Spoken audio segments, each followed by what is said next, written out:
Assalamualaikum warahmatullahi wabarakatuh. Perkenalkan, nama saya Cika Oktaviani, NIM 4219151 dari kelas Filsafat Ekonomi Islam C.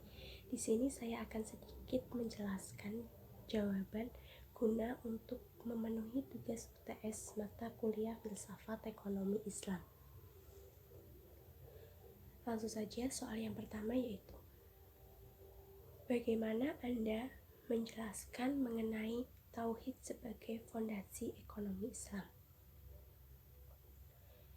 Menurut saya, yaitu Tauhid sebagai fondasi ekonomi Islam sebagai landasan dasar keimanan dan kepercayaan kepada Tuhan, serta menjadikan Tauhid sebagai benteng keyakinan diri kita untuk selalu berperilaku baik dalam bidang apapun, termasuk bidang ekonomi.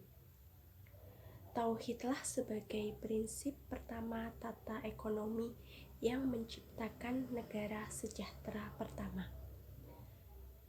Dan Islamlah yang melambangkan sosialis pertama dan melakukan lebih banyak keadilan sosial. Islam juga yang pertama merehabilitasi atau martabat manusia. Landasan filosofi inilah yang ekonomi Islam dengan ekonomi kapitalisme dan sosialisme, karena didasarkan pada filsafat sekularisme dan materialisme. Dalam konteks ekonomi, tauhid berimplikasi adanya kemestian setiap kegiatan ekonomi untuk bertolak belakang dan bersumber dari ajaran-ajaran Allah, dan dilakukan dengan cara yang akan ditentukan oleh Allah dan pada akhirnya ditentukan untuk ketakwaan kepada Allah Subhanahu wa Ta'ala. Selanjutnya, soal kedua, saya akan menjelaskan pengertian ontologi, epistemologi, aksiologi, dan sedikit menjelaskan bagaimana kaitan ketiganya dengan ekonomi Islam. Ontologi yaitu teori hakikat yang membahas tentang sesuatu yang ada sehingga sesuatu tersebut bisa dijadikan kepercayaan oleh masyarakat. Hakikat tersebut berbentuk teori terhadap apa yang dikaji. Epistemologi adalah hakikat cara memperoleh dan sumber pengetahuan dan logika berpikir, serta bagaimana cara mendapatkan pengetahuan dengan baik dan benar.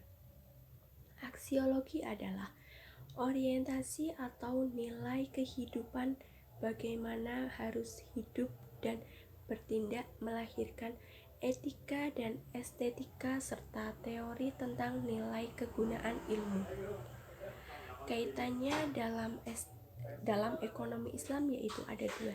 Satu, ilmu ekonomi yang mengedepankan kesejahteraan bagi umat, dampak akibat yang lebih memperhatikan alam dan manusia, kegiatan ekonomi yang lebih memberikan perhatian pada masyarakat. Yang kedua, ekonomi Islam itu terlahir dari sebuah disiplin ilmu baru, di mana praktek kegiatannya secara mayoritas secara monopoli, sedangkan di dalam Al-Quran dijelaskan bahwa praktek tersebut itu dilarang. Selanjutnya, soal ketiga, saya akan menjelaskan bagaimana strategi pembangunan ekonomi Islam dalam sudut pandang teologis, kosmologis, dan antropologis. Menurut saya, teologis yaitu bahwa Tuhan itu sebagai pencipta manusia, alam semesta, dan seisinya, yang dimana manusia itu sebagai khalifah atau pemimpin untuk umat manusia yang lain dan memanfaatkan alam semesta untuk memenuhi kebutuhan hidupnya. Kosmologis bahwa Tuhan itu menciptakan semesta dan seisinya untuk manusia gunakan sebagai sumber-sumber kebutuhan hidup manusia. Terkait dengan pembangunan ekonomi di suatu negara, manusia harus mampu menjadi penggerak ke arah yang lebih baik dalam negaranya, dengan cara memanfaatkan segala macam sumber daya alam yang ada serta dengan memanfaatkan segala macam sumber daya manusianya. Antropologi bahwa Tuhan itu menciptakan manusia tak lain untuk beribadah kepadanya. Terkait dengan pembangunan ekonomi di suatu negara, manusia juga harus mampu menjadikan negaranya kepada pembangunan ekonomi yang baik, berkualitas, dan berkelanjutan. Salah satu caranya yaitu dengan membentuk manusia-manusia yang berkualitas melalui jalur pendidikan. Dari penjelasan tadi, dapat disimpulkan ketiganya harus menjadi tolak ukur dalam strategi pembangunan, entah itu jangka pendek ataupun jangka panjang.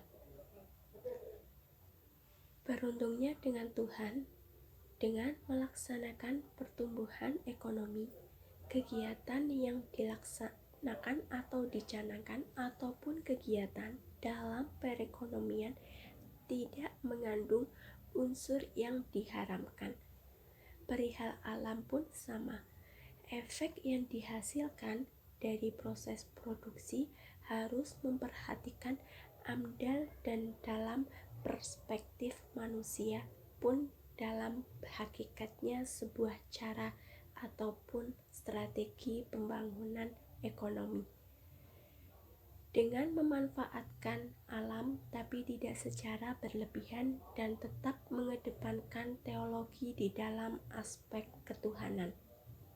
Soal keempat yaitu, dalam kaitan teologi, kosmologi, dan antropologi, apa yang dapat membedakan sistem ekonomi Islam dengan sistem ekonomi konvensional? Menurut saya, ekonomi konvensional yaitu ekonomi yang dilakukan secara umum atau luas, memandang suatu ilmu pengetahuan sebagai sesuatu yang sekular, bahwa kebebasan ekonomi Islam dibangun didasarkan pada prinsip religius dan dijalankan sesuai syariat Islam. Sedangkan ekonomi Islam itu sendiri yaitu kegiatan yang berdasarkan prinsip-prinsip syariah yang membentuk maqasid syariah atau tujuan syariah, di mana Tuhan mendapatkan barang kebutuhan manusia harus selaras dengan tuntutan ajaran-ajaran Islam. Sistem ekonomi Islam menjelaskan bahwa sebuah sistem ekonomi yang terpancar dari akidah Islamiyah, sehingga ekonomi tersebut atau ekonomi Islam akan bekerja sekuat tenaga untuk mewujudkan kehidupan yang baik dan sejahtera bagi manusia. Dan soal yang terakhir yaitu, dalam strategi pembangunan ekonomi bekerja, berinfak, sedekah, zakat, wakaf menjadi salah satu aspek yang sangat penting dalam mengatasi masalah ekonomi. Pertanyaannya, bagaimana Anda dapat menjelaskan tentang hal ini? Menurut saya, dengan hal ini, hubungan tersebut sangat terformat dalam pengelolaan pemanfaatan yang didasarkan atas tanggung jawab atau amanah. Dengan demikian, kesengsaraan dan penderitaan orang lain akan segera cepat diatasi, agar dapat menikmati kehidupan sebagaimana yang ia rasakan pada saat ini, dengan melakukan cara berinfak, sedekah, zakat, wakaf, dan bekerja. Oleh karena itu, yang dalam menghubungkan dan mensejajarkan antara kedua kelompok tersebut adalah keadilan, dan yang memisahkannya adalah kezaliman. yang dialami oleh mereka dalam kehidupannya. Demikian penjelasan yang dapat saya sampaikan. Kurang lebihnya saya mohon maaf. Semoga bermanfaat. Apabila ada kata-katanya kurang jelas ataupun kurang tepat, mohon dimaafkan. Terima kasih. Wassalamualaikum warahmatullahi wabarakatuh.